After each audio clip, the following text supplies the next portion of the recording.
Hello. I got called that in school. My name is Cindy McDonald, if you don't already know me. I'm a BSc NRN. I'm also the East Coast rep for the Canadian Frontline Nurses, and now I am your founder, creator of the Wellness Hubs, which are throughout the Maritimes and going to explode across the country. Woo-hoo. So on this tour, we've been given a little bit of all of our backgrounds. I want to give a little bit of mine again. I have about 35 years in nursing, about 12 as an RN. And when the pandemic hit, I was already secured in a position that I helped start up a nursing wing within a community care facility. I moved over from the company to start up this nursing wing. I knew from 1 week into 2 weeks flattening the curve that it was wrong. It met no criteria of a pandemic. It met no criteria of a virus, but we were isolating people when the virus was never isolated. That's right. What I seen was horrific. They had isolated the residents. You were told to stay home in your bubble. I didn't comply to that, but you were told to stay home in your bubble. But the residents within the nursing facilities were not allowed to leave their rooms. They weren't allowed to go down to activities. There was no activities anymore. They weren't allowed to go to the dining room. They had to eat in their rooms. They weren't allowed to go to their roommate in a semi-private room. They were completely isolated. So all areas of their health declined. We were told to keep the window closed when a family member came to the window. Do you remember the government saying that? Yeah. Did I comply to that? No. I challenged everything. Good. I challenged everything. I had told even the nursing director at the time when I was asked to be the nursing director, but I turned it down because I love patient care. I love the contact. And when they're not getting that, it broke my heart. So when the pandemic and all this stuff, the mandates were coming down, and they're asking about 6-foot distance, and I was challenging and saying, does that make sense? It makes no sense medically. A government official came up with that number because I was saying your respiratory, your spit and your breathing goes 20 to 30 feet, not 6 feet. Those masks are meant for procedures and procedures only. It's the stuff you don't spit from going into that open cavity. They do not prevent viral spread, period. Right. They are a sign of submission. Do not comply. Do not comply. So with that, as I was advocating within the facility, I seen people dying alone, literally dying alone. If I wasn't a geriatric nurse, I would be solely a palliative care nurse. I'm passionate about palliative care, and I was challenging the palliative care mandates when they came through. What the facilities were doing is they wouldn't let family come in until they were palliative. And I said, when I have a resident that is palliative, I said they need their family. No, not until they're palliative. I said, as an RN, I can declare them palliative. And I challenged her to phone Heather Morrison. If you don't know, I'm from PEI. She's a public chief health officer. And so I told her, not good enough. Said, phone Heather. I said, I want to hear it right from the horse's mouth. So, but anyway, she came back and she said, Heather said, no, family cannot come in until they're palliative. And I felt like I was beating my head against the wall. And I said, what do I have to tell you? They are palliative. And she said, no. Heather said, not until you're actively injecting them.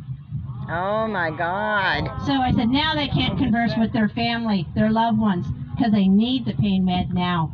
And I said, this is simply a crime against humanity. It is. So, people who know, absolutely. So, with that, people who know my story know I am a follower of Christ. And with that, thank you. So, I stopped saying saying Christian, I just say I'm a follower of Christ. Because there's a division now. Yeah. So, and people need to recognize that. And when I hear people, you know, within walking by or anything like that, who say something negative, please don't feed hate with hate. There's enough hate in this world. The government has created so much division. You know what? When you actually feed them with love, they are lost for words most of the time. You know, so, you know, we need to stop that. So in the summer of this pandemic, I was working and I had a call-in. I literally had a call-in, you know, and, you know, I'm a PEI girl. I love the rest of Canada too, I really do, but I'm a PEI girl. And I was secure in my position, and I was driven to sell my home, and I was told in my soul that you are to go to New Brunswick. New Brunswick? You know, like, really? So anyway, I followed blindly. I followed completely on faith. So I sold my home, and then I bought a home in New Brunswick that I had no idea where it was going to be. And I'm at 40 minutes outside of Fredericton. I have no GPS address considering what I do. I said, God is good. God is good. Right on. So within 4 days after arriving in New Brunswick, I had a director of nursing position that I was offered, and named my price. And when everything was happening, I was led by the Lord to turn it down. And I said, I will not instill any illegal mandates, policies, and procedures against my future residents, their family members, and the staff. I said, I simply will not do it. Good for you, sister. So I was saying, an outspoken nurse is one thing, but there's got to be more, right? There's got to be more. So 4 days after I arrived, I got a phone call from PEI that I was diagnosed with cancer. Oh. So, and I'm like, wow, like, you brought me here to take me out now? I don't get it. I simply don't get it. But he had me on a course. Yes. He did. I never lost my faith. What people don't know is I was rallying, protesting, and helping people 1 week before admission and 1 week after admission, when I near lost my life in the hospital of hospitalization for 2 months. I simply will not stop. That's what we need, girl. So with that, today, they're still wanting to do testing. They're still wanting to do any procedures and things like that. I have turned down everything in that system because I am done with the medical system. I will not comply. Good for you, girl. Woo-hoo. And today, I am cancer-free. All right. Wow.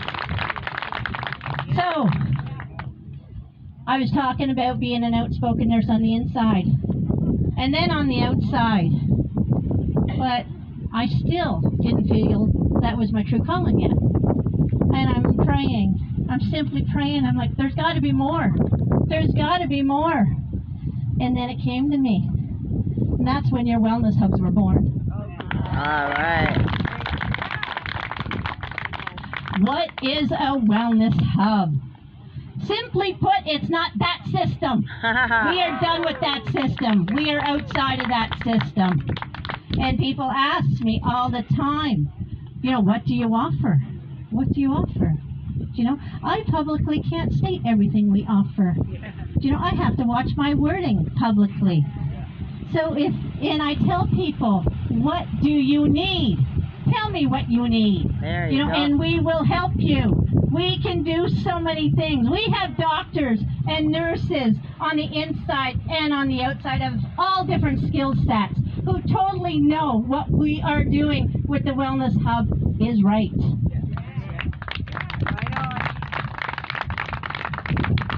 So we have a few wellness hubs in New Brunswick now, one in PEI, we have one in Barrington, Nova Scotia coming, we have one in Newfoundland. You back now? So, and they're coming across Canada. So when people say, I've heard it